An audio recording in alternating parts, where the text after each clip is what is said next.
Doctor గారు, మాకు పెళ్ళై నెల రోజులయ్యింది. నా ఎంగేజ్మెంట్ సమయానికి నా భార్యకు బాయ్ ఫ్రెండ్ ఉన్నాడని తెలిసింది. ఆ విషయమే ఆమెను అడిగితే బాయ్ ఫ్రెండ్ ఉండేవాడు, కానీ మా మధ్య హగ్గులు ముద్దులు మాత్రమే ఉండేవని చెప్పింది. పెళ్ళయిన తర్వాత ఏదో విషయమై తానే మరో నిజం చెప్పింది.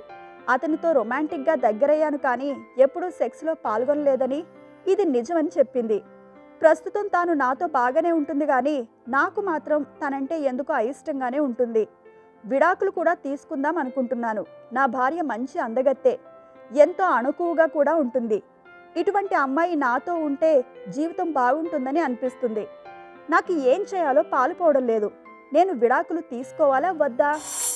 ఆమె పెళ్ళి తర్వాత ఏమి దాపరకాలు ఉండకూడదనే మంచి భావంతో మీకు చెప్పేసింది. చాలా ఉన్నదని చెప్పింది. ఆ మంచి భావంతో చెప్పబట్టే మీరు ఇలాగ రివర్స్ అయిపోయారు. చెప్పకుండా మీరు ఏమనుకునేవాళ్ళు? ఏం చెప్పారు కాదు. కొంతమంది పెళ్ళైపోయిన కనుక మన మధ్య ఏ రకమైనవి ఉండకూడదు, దాపరకాలు ఉండకూడదు మాట్లాడుకుంటారు మొదటి రాత్రి. అలాగే పాపం అమాయకురాలు అందుకని చెప్పేసి తప్పేం లేదు, చెప్పడం. కానీ ఆమె కూడా చాలా బాగుంటుంది. ఇంకెందుకు మీకు ఉన్నదని చెప్పేది, మీరు ఆవిడని హర్షించాలి. ఆ మంచి హృదయం మీకు ఉండాలి. ఆమె ఉన్నదండి అని చెప్పేసింది. అన్నీ చెప్పే కూడా మీరు ఇంకా ఆమె చేశారు.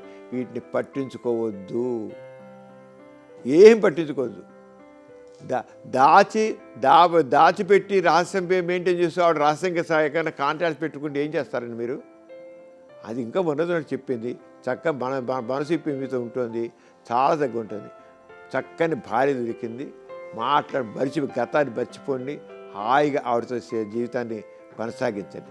అంతేగాని విడాకులు వద్దు, ఏమొద్దు. చాలామంది పెళ్లి కాకముందు మగవాళ్ళకి ఎంతమంది రోమాన్సులు ఉంటలా అవి ఆలోచించండి.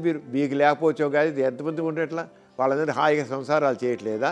ఎంతమంది పెళ్లి కాకముందు వీళ్ళతో వాళ్ళతో సెక్స్లో పాల్గొనట్లేదు? ఇవన్నీ చాలా కామన్ అయిపోయాయి. నేను వీటన్నిటిని కూడా దృష్టిలో పెట్టుకుని జీవితాన్ని ఎవరైనా చేయలేరండి. అది ఒక లైఫ్, ఆ లైఫ్ అయిపోయింది. సంసార జీవితాలు తీసుకోవాలి. అంతేగాని దీన్ని తీసుకొని ఊరికే లాగి జీవితాన్ని చెరగకూడదు. అతను చక్కని భార్య దొరికింది మీకు, మంచి భార్య. మీరు చెబుతున్నారు కదా ఎంత బాగుందని. అందుచేత వాటిని పట్టించుకోవద్దు. ఇప్పుడు ఎలా ఉంది మీతో చూసుకోండి. మీరు చాలా బాగుంది కదా, మీరు ప్రేమగా ఉండండి, ఆవిడ ప్రేమగా ఉంటుంది. మీ జీవితాన్ని ఆనందమయం చేసుకోండి. చూశారు కదండి ఇవాల్టి కార్యక్రమం.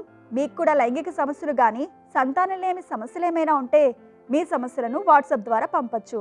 8008532087 అనే నెంబర్కి వాట్సాప్ చేయండి.